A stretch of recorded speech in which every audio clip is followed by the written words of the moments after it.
नहीं, मुझे व्यक्तिगत लगता है कि कहीं ना कहीं वहाँ से जिंदल की जीत है। वहाँ से इतनी बड़ी जीत बेशक ना हो, लेकिन कुछ जो भी जीत होगी वहाँ से जिंदल की जीत हो। नेताओं को या पार्टी को वोट नहीं कर रहे हैं अब की बार कांग्रेस को भी वोट नहीं कर रहे हैं लोग वोट कर रहे हैं तो एंटी मोदी कि मोदी। हाँ, मोदी आज भी पूरे देश में मोदी फैक्टर है, चाहे वो पक्ष में हो चाहे विपक्ष में हो। लोग नाराज हैं कि विपक्ष कहीं एकजुट नहीं है। नहीं, देखिए, कांग्रेस पार्टी ने तो विपक्ष की एक मजबूत भूमिका निभाई है। वोटरों ने ये भी अंदाजा लगाया कि भाई बीजेपी को कौन हरा सकता है, कांग्रेस गठबंधन हरा सकता है, इसलिए लोगों ने कांग्रेस गठबंधन को वोट। आरोप कांग्रेस पे भी लगता है कि कांग्रेस ने भी कुछ खुद को हराया है। नहीं, वो देखिए, अपनी पार्टी में हमारे को भी नुकसान हुआ। अजय माकन जी बनते बनते रह गए। मायावती के जितने वोटर थे हमने देखा कि बूथ के बूथ टोटल लोग सारे के सारे लोग इंडिया गठबंधन पे आए हैं। और पूरी INLD पूरे हरियाणा की यहीं पर पड़ी हुई थी। एक एक वोटर के पास वो गए, जो काफ़ी लोग उनके INLD के कांग्रेस पार्टी ज्वाइन कर चुके हैं, उनके ऊपर भी उन्होंने दबाव बनाया। लगातार समीकरण बदलते जा रहे हैं कि चुनाव के दिन कुछ समीकरण थे, उसके अगले दिन समीकरणों में कुछ बदलाव देखने को मिला कि कहां से कौन जीत सकता है। आज हम बात करते हैं, हमारे साथ हैं सुरेश रोड जी, प्रवक्ता हैं कांग्रेस पार्टी के, और भूप सिंह सैनी जी अच्छे बड़े नेता हैं, यहाँ से नगर पालिका के चेयरमैन भी रह चुके हैं। स्वागत है आपका। क्या कहोगे कि जब चुनाव थे कहीं ना कहीं समीकरण गड़बड़ाते दिखाई दिए, लेकिन कल के बाद से समीकरण दिख रहे हैं कि कहीं ना कहीं कुरुक्षेत्र में फाइट जो है बहुत ज़्यादा टफ है।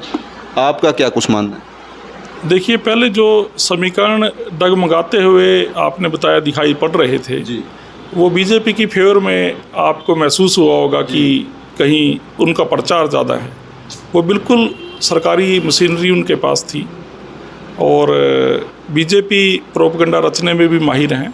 लेकिन लोगों ने कल के मतदान के बाद जब चर्चा हुई लोगों की आपस में, तो उससे स्पष्ट हुआ कि जनता ने बीजेपी को नकारने का काम किया है कल के पोलिंग में। चुनाव के दिन ये दिखाई दे रहा था कि जब जो यहाँ पर इनेलो के नेता हैं अभय सिंह चौटाला की जाट, खासकर जाट वोट बैंक में और ग्रामीण क्षेत्र में इनेलो अपनी पकड़ रखती थी, कि दोबारा से उस पकड़ पे दिखाई दिए कि कहीं ना कहीं उस वोट बैंक को वो ज़्यादा इफेक्ट कर रहे हैं और कहीं ना कहीं वो लीड में है। तो जो गाँव का वोट बैंक था, जो माना जा रहा था कि गुप्ता जी के समर्थन में होगा, कहीं ना कहीं उसको ज़्यादा प्रभावित कर पाएंगे। देखिए, शुरू में चर्चाएं थी कि जो INLD के लोग हैं, INLD के जो कार्यकर्ता हैं, वो अपनी वोट अभय सिंह चौटाला की फेवर में देंगे।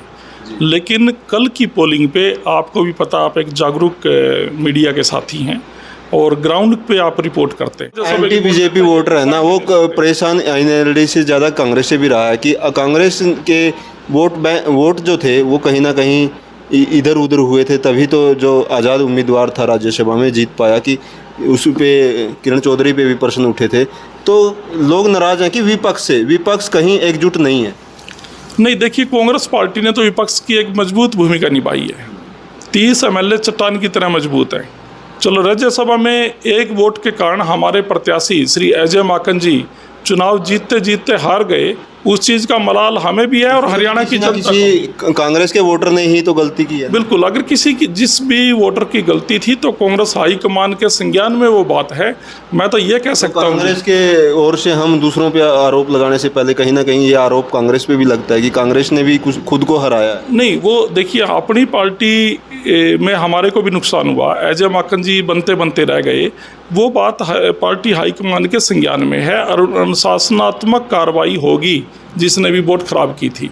लेकिन हमारी बात में, इस इनेलो की बात में इसलिए फ़र्क है कि ये तो बोलते हमें किसान ही थे, वोट सरेआम देते हैं। तो हमारे वाली वोट में वो किसकी गई, क्यों गई, वो एक लुकी छिपी बात है। लेकिन अभय चौटाला ने तो सरेआम दी है।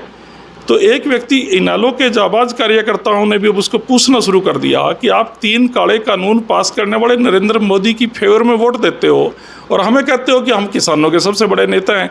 लोगों की समझ में नहीं ये बात आ रही थी। कल 25 मई को लोगों ने INLD के बूथ पे बैठ के और इंडिया गठबंधन के कांग्रेस के प्रत्याशियों को जिताने का काम किया पूरे हरियाणा में। देखने को मिली है। बाद में जब पता चला कि आप वहाँ बैठे थे बूथ पे, नहीं हम बैठे जरूर थे, लेकिन हमने सपोर्ट जो है एनएलडी की अपेक्षा बड़ी बात है ये सुशील हरियाणा- गुप्ता को की।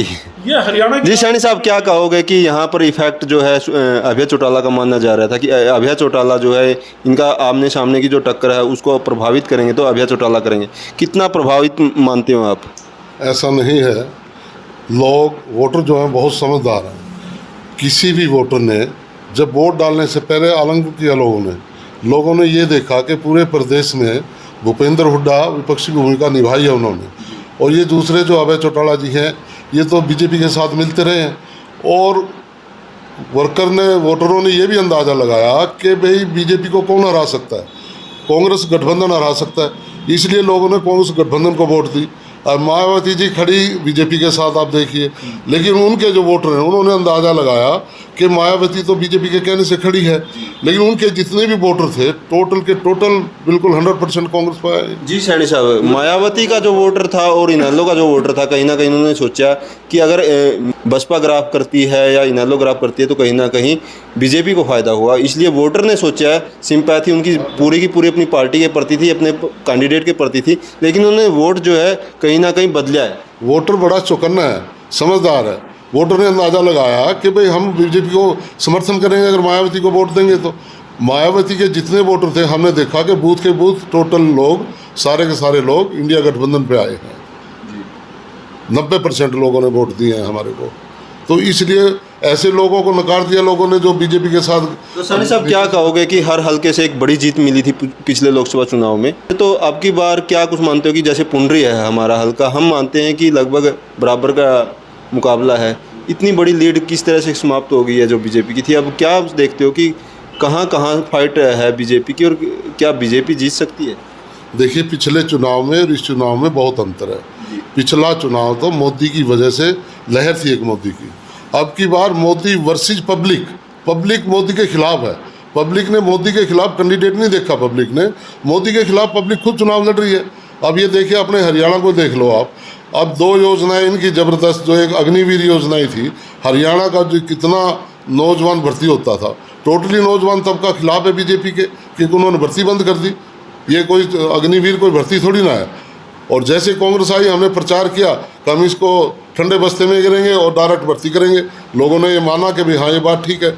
उधर इन्होंने सरपंचों को लाठियाँ मार रखी, उधर इन्होंने किसानों को लाठियाँ मार रखी, इन्होंने कोई वर्ग छोड़ा तो नहीं, इसलिए पब्लिक जागरूक होगी और पब्लिक ने बीजेपी के खिलाफ वोट डाला है।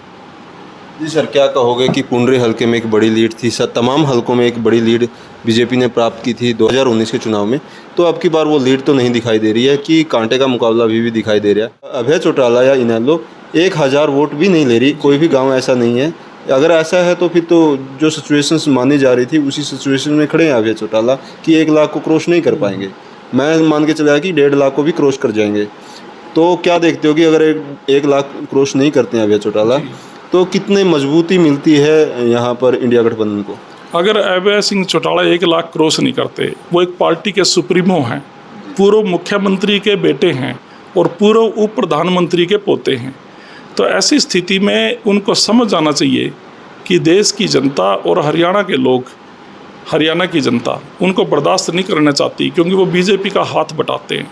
और इस चुनाव से पहले जो आपने बात की, पोलिंग से पहले अभय चौटाला भारी नजर आ रहे थे। आपने एक बात, जनता है ना, नेताओं से ज़्यादा अपनी सोच से काम कर रही है। ऐसी नहीं है कि उनके ऊपर सिंपैथी है। हाँ। जैसे करोड़ा की ही बात करें, करोड़ा की सिचुएशन ये दिखाई दे रही थी कि वहाँ पर जो जाट वोटर है बंट चुका है, उन्होंने समर्थन कर दिया था इनेलो को, लेकिन कल फोन आया वहाँ से कि उन्होंने कहा समर्थन जरूर किया था, लेकिन हमने देखा कि सिचुएशन ख़राब ना हो क्योंकि हमें बीजेपी को हराना है, तो उन्होंने दोबारा से जो मतदान है कहीं ना कि इंडिया गठबंधन को दिया कि नेताओं को या पार्टी को वोट नहीं कर रहे हैं। अब की बार कांग्रेस को भी वोट नहीं कर रहे हैं लोग वोट कर रहे हैं तो एंटी मोदी कि मोदी, हाँ मोदी आज भी पूरे देश में मोदी फैक्टर है, चाहे वो पक्ष में हो चाहे विपक्ष में हो, हाँ, नेताओं से ज़्यादा। अब आपने एक बात कही कि अभय चौटाला का पहले प्रचार ज़्यादा था कि अभय चौटाला 1.5 लाख क्रॉस करेगा पोलिंग से पहले, क्योंकि उन्होंने चुनाव को ना सरपंच के चुनाव की तरह, पंचायत के चुनाव की तरह लड़ा। एक वोटर पर बहुत अच्छी पकड़ बनाई है उन्होंने, बहुत दबाव बनाए हैं और हर चीज़ को उन्होंने अपनाया है जो चुनाव में अपनाया जाता है कि किस तरह से हम मतदाता को प्रभावित उसमें करें। कारण ये था ना जी, वो पूरी INLD पूरे हरियाणा की यहीं पर पड़ी हुई थी। एक एक वोटर के पास वो गए, जो काफ़ी लोग उनके INLD के कांग्रेस पार्टी ज्वाइन कर चुके हैं, उनके ऊपर भी उन्होंने दबाव बनाया। हमें ज़्यादा तो उनके लड़के जो है अर्जुन चौटाला, वो गांव-गांव हर घर घर जा रहे थे, उन्होंने जा बहुत रहे समय दिया। और जो आपने एक बात कही है कि अभय सिंह चौटाला का प्रचार पोलिंग डे 25 मई से पहले ज़्यादा था, उसके कारण है। वो प्रचार अभय सिंह का नहीं था, वो प्रचार मनोहर लाल खट्टर और भारतीय जनता पार्टी नरेंद्र मोदी की पार्टी ने किया था। जहाँ जहाँ कांग्रेस से बीजेपी डरती है, यहाँ पर चौधरी भूपेंद्र सिंह हुड्डा और चौधरी दीपेंद्र हुड्डा से डरी हुई है बीजेपी हरियाणा में, आगामी चुनाव सिर के ऊपर है, तो वहाँ वो जातिगत समीकरणों को साधते हुए दूसरे नेता को उठाने की कोशिश करते हैं, सो दैट कि ओम पर अपने चौटाला साहब की पार्टी, चाहे वो JJP हो चाहे INLD हो, तो उनको फेवर इसलिए किया जाता है कि कांग्रेस की वोट ये लोग डिवाइड कर पाएं। ये तो राजनीतिक फितरत है। हर राजनेता यही चाहता है कि पार्टी पक्ष में किस तरह से माहौल बनाया जाए। वो तो कांग्रेस भी करती आई थी, अब बीजेपी के अंडर में है तो बीजेपी भी करेगी। इन्होंने थोड़ा लेवल ज़्यादा बढ़ा दिया हुआ। मैं आपको एक बात और बताता हूँ, विधानसभा में अभय सिंह चौटाले को सिंगल MLA है, उनको इतना टाइम दिया जाता है जितना टाइम 30 MLOं के CLP लीडर चौधरी भूपेंद्र सिंह हुड्डा साहब को नहीं दिया जाता। क्यों नहीं दिया जाता? क्योंकि वो अभय चौटाले को ऊपर उभारते हैं कि ये कुछ जाट समाज की वोट अपने साथ लगा सके। ये बीजेपी का एक षड्यंत्र है। और फिर बाहर आके कहते हैं कि विपक्ष की तो आवाज़ अभय सिंह उठाता है। अरे भाई, ऐसी आवाज़ कांग्रेस तो उठा नहीं सकती जैसी अभय सिंह उठाता है। वोट बीजेपी को देता है राज्यसभा की, विधानसभा में उनको 2-3 गाड़ियाँ सुना देता है। स्पीकर को क्या कहता है कि 200 400 रुपये रेडी गाड़ों से रिश्वत लेता है। तो विधानसभा एक मंदिर होती है, वहाँ पर ज्ञानचंद गुप्ता माननीय स्पीकर हैं, जो भारतीय जनता पार्टी से क्यों ना आते हो, मूल रूप से स्पीकर तो हैं। आज स्पीकर को अभय सिंह चौटाला ऐसी भाषा बोलता है और समस्त बीजेपी को समेत मुख्यमंत्री खट्टर साहब तक चू नहीं करते। साफ सुन आज हम चुनाव पर ही बात करेंगे कि क्या कुछ परिणाम हो सकते हैं। तो पुंडरी में लगता है कि सिचुएशन अच्छी है। तो शानी साहब क्या कहोगे, कलायत में क्या कुछ सिचुएशन लगती है कि लीड कौन ले सकता है? कलायत में हमारी जीत है, हमारी ज़्यादा से ज़्यादा 30-40 से लीड है। नहीं, कितनी लीड मानोगे कि कलायत से ज़्यादा फोकस जो है कलायत पे ही है कि कलायत से जितनी ज़्यादा लीड होगी वो आगे सुरक्षित रहेगा? तो कितना मानते हो कि कितनी लीड होनी चाहिए कलायत से, ताकि आगे जहाँ कहीं कमी दिखाई दे उसको पूरा किया जा सके? लीड तो 50,000 की हो जाए, वो भी काफ़ी हमारे लिए। 50,000 मिनिमम कितना मानते हो कि कलायत से कितनी लीड ले? मिनिमम 40-50 के बीच में आ जाएगी, आएगी, पक्का आएगी, और वो टूटेगी नहीं किसी को। कैथल से क्या कुछ लगता है? कैथल से भी जीत है, कलायत कैथल हर कॉन्स्टिट्यूंसी में ज़्यादातर मतदाता शहर में हैं। क्या कुछ यही माना जा रहा है कि शहर की सिचुएशन कहीं ना कहीं खराब ना हो? शहर के लोग और जागरूक होते हैं गांव से ज़्यादा। कल से ये आ रहे हैं कि निकल के कि शहरों में भी अच्छी सिचुएशन है। शहरों में भी अच्छी, अगर शहर में अच्छी सिचुएशन है तो तब तो, क्योंकि शहर और ग्राम जितने भी हैं सभी मिला के जनता का देखो एक आपस में रसूख है, तालमेल है, फ़ोन पे बात होती हैं। तो सब ने एक ही फैसला किया इस समय कि अगर देश को बचाना है, नरेंद्र मोदी को भगाना है। 25 मई भाजपा गई, इस फार्मूले के ऊपर लोगों ने मतदान किया। लोग, मैंने जैसे बात पहले कही, लोग भूल गए कि मैं JJP का कार्य करता हूँ, INLD का कार्य करता हूँ। उन्होंने उन रीजनल पार्टियों को अपने दिमाग से निकाल के प्रॉपर शहर में क्या सिचुएशन लगती है? शहर में भी बढ़त है हमारी, नवीन जिंदल से बढ़त है गुप्ता जी की, क्योंकि नवीन जिंदल एक तो ये है ना, भारतीय जनता पार्टी में जाते ही 0 हो गई। एक चर्चा थी नवीन जिंदल के मैदान में आने से पहले, अगर जिंदल कांग्रेस की टिकट पर कुरुक्षेत्र लोकसभा से आते हैं तो भारी मतों से जीतेंगे। लेकिन जैसे ही नवीन जिंदल जी BJP में गए, नरेंद्र मोदी का जो प्रकोप था वो उसके कोप भाजन बन गए। उसके बाद नवीन जिंदल कोयला चोर साबित हुए। लोगों में ये हो गया कि ये तो कोयला चोर आ गया है, तो उल्टी गिनती शुरू हो गई। इससे क्या साबित होता है कि लोग नरेंद्र मोदी के खिलाफ हैं, और नरेंद्र मोदी को हराने के लिए उन्होंने चाहे एक किसी भी कैंडिडेट, चाहे उनका कोई चेता भी रहा है पूर्व में, लेकिन उसको भी निपटा दिया। जी सैनी साहब, गुलाची का क्या बात करोगे? गुलाची का में सिचुएशन कैसी थी? और वहाँ के विधायक जो हैं ईश्वर सिंह, उनके बेटे रणधीर सिंह ने भी कांग्रेस को ज्वाइन किया है, क्या कुछ सिचुएशन लगती है वहाँ? हमारे पुराने साथी दिलू राम जी हैं, बड़ी मेहनत की है उन्होंने। ईश्वर सिंह जी ने मेहनत की है, और भी हमारे साथी हैं, उन्होंने सभी ने मेहनत की है, और वहाँ भी हम जीतेंगे। नहीं, जीत लगती है या सिर्फ आप वैसे? पक्का जीतेंगे। दुलाचीका से जीत निकाल देंगे? कम से कम 15,000 से जीतेंगे। जीत है। हाँ। पेवा से क्या लगता है सर? पेवा से में कहीं ना कहीं ढीला बताया जा रहा है। नहीं, पेवा में भी बहुत अच्छी सिचुएशन है। हमारे इतने साथी हैं वहाँ पर कांग्रेस पार्टी के, और आप पार्टी के भी कई साथी, उन्होंने भी मेहनत की। किस आधार पे मानते हो कि पेवा से जो है लीड ले सकते हैं या जीत सकते हैं या बराबर रह सकते हैं? पेवा में देखिए, एक तो किसान आंदोलन का ये दौर है वीरेंद्र भाई, और पेवा एक सिख भाइयों का कॉन्स्टिट्यूंसी या विधानसभा क्षेत्र माना जाता है जो किसान थे। उन्होंने तो राहुल गांधी जी की सबसे पहले जो ट्रैक्टर यात्रा आई थी वो पेवा में आई थी, पंजाब से एंटर किया था, हमें याद है 2017 की बात है शायद वो। नहीं, वहाँ से जो विधायक है कहीं ना कहीं बीजेपी के विधायक है, मंत्री रहे हैं। नहीं, उस विधायक का कोई इतना प्रभाव नहीं। आपने देखा है कि उनकी इमेज पे कितना, चलो एक मुख्यमंत्री उनकी फेवर में खड़े हो गए, खट्टर साहब आके, महिला कोच वाला मामला भी है, सब है, तो लोग सारी बातों का अंदाज़ा लगाते हैं कि जो लोग जिम्मेदारी के पद पर होकर टस में मस नहीं होते, अपनी गलती भी नहीं मानते, माफ़ी भी नहीं मांगते, कानून के हवाले भी नहीं अपने आप को करते, तो ऐसे लोगों से लोग छुटकारा पाना चाहते हैं। ये भी एक बड़ा फैक्टर साबित होगा जो संदीप सिंह का है। उधर जो हलके हैं रादौर जैसे कि वहाँ पर सैनी समाज ज़्यादा है, क्या लगता है कि वहाँ पर क्या कुछ असर रहेगा? हमारे वहाँ BL सैनी हैं, उन्होंने बड़ी मदद की है।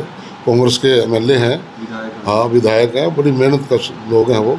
और बाकी हमारे, लेकिन वर्तमान में जो हमारे मुख्यमंत्री हैं सैनी समाज से हैं, बताया जा रहा है कि अब की बार सैनी समाज ज़्यादातर जो है बीजेपी की तरफ गया है क्योंकि मुख्यमंत्री बनाया है बीजेपी पार्टी ने। क्या कुछ असर रहेगा वहाँ पर? एक विधायक है और एक मुख्यमंत्री है, किसको असरकारक मानकर लोग वोट देंगे? देखिए सैनी समाज के जितने भी पुराने लीडर थे, 2 बार कैलाशो सैनी मेंबर पार्लियामेंट, 1 बार गुरजाल Saini member parliament, Rajkumar Saini member parliament, सभी ने तो कांग्रेस ज्वाइन कर ली है और सभी ने अपने अपने तरीके से वोटिंग दिलवाई है, इसीलिए वहाँ हमारी जीत है। सिचुएशन ठीक है? बिल्कुल ठीक है। सबसे ज़्यादा कमजोरी दिखाई जा रही है कि कुरुक्षेत्र और थानेसर जो है वहाँ कहीं ना कहीं कुछ ढीला दिखाई दे रहा है, तो वहाँ क्या कुछ मानते हो कि किस तरह से? देखिए, थानेसर विधानसभा में हमारे बहुत ही वरिष्ठ नेता हैं अशोक अरोड़ा जी, और दिन रात वो मेहनत कर रहे थे। जैसे हमारा पूरा लोकसभा का सबसे पहला कार्यक्रम भी कलायत की रैली का दिन था, वो 3 तारीख को भूपेंद्र सिंह जी हुड्डा हमारे नेता विधायक दल और चौधरी उदय भान जी कलायत में जयप्रकाश JP जी की रैली करने के बाद वहाँ पर गुप्ता जी का कुरुक्षेत्र कांग्रेस भवन में बड़ा कार्यक्रम हुआ था, और उसी दिन से वहाँ माहौल जो था वो स्पष्ट दिख रहा था अशोक अरोड़ा जी के नेतृत्व में। तो थानेसर में भारी मतों से सुभाष सुधा की इमेज और हमारे नेता अशोक अरोड़ा की इमेज में दिन रात का फर्क है। नहीं, मुझे व्यक्तिगत लगता है कि कहीं ना कहीं वहाँ से जिंदल की जीत है। वहाँ से इतनी बड़ी जीत बेशक ना हो, लेकिन कुछ जो भी जीत होगी वहाँ से जिंदल की जीत होगी। नहीं, मेरा देखो मानना यही है, वहाँ से अशोक अरोड़ा जी के नेतृत्व में कांग्रेस पार्टी, आप पार्टी जीतेगी, गठबंधन जीतेगा। जिंदल साहब का इतना नहीं है, वो ठीक है, उनके 10-20 वर्कर हैं क्योंकि जिंदल हाउस वहाँ पर है, और वो 10 साल मेंबर पार्लियामेंट भी कांग्रेस पार्टी के रहे हैं, तो एक शोर होता है कि जी वो फलाना आदमी उसके साथ है, फलाना उसके साथ है। ज़्यादातर लोग राष्ट्र की बात करते हैं, और वो सब आप पार्टी के हमारे उम्मीदवार इंडिया गठबंधन के गुप्ता जी की फेवर में आ चुके थे चुनाव से पहले। तो प्रॉपर कुरुक्षेत्र की बात करें तो शहर की बात करें या कुरुक्षेत्र हल्के में भी कहीं ना कहीं स्थिति कमजोर? बिल्कुल जीत है। पूरे लोकसभा क्षेत्र में इस बार भाजपा के प्रत्याशी नवीन जिंदल को हमारे इंडिया गठबंधन के प्रत्याशी सुशील गुप्ता जी हराने जा रहे हैं। बस इस पर ये निचोड़ है बिल्कुल। तो साथियों देख सकते हैं कि कुरुक्षेत्र हल्के में क्या कुछ सिचुएशन है। अभी कहा नहीं जा सकता कि दोनों कैंडिडेटों के बीच में बहुत टफ फाइट है। आप क्या कुछ मानते हैं? मैं मानता हूं कि परसों तक ये दिखाई दे रहा था कि कहीं ना कहीं जिंदल की बढ़त ज़्यादा है, लेकिन कल जो आंकड़े आए हैं उनको देखकर लगता है कि कहीं ना कहीं दोनों कैंडिडेटों के बीच में ये चुनाव फंसा हुआ है, और जो जीत होगी वो 1 लाख से कम होगी, ये कहीं ना कहीं दिखाई दे रहा है। आपका क्या मानना है? आप क्या देखते हो कि कुरुक्षेत्र हल्के से कौन जीत सकता है? आप भी अपनी राय जरूर दें। जय हिंद, जय भारत।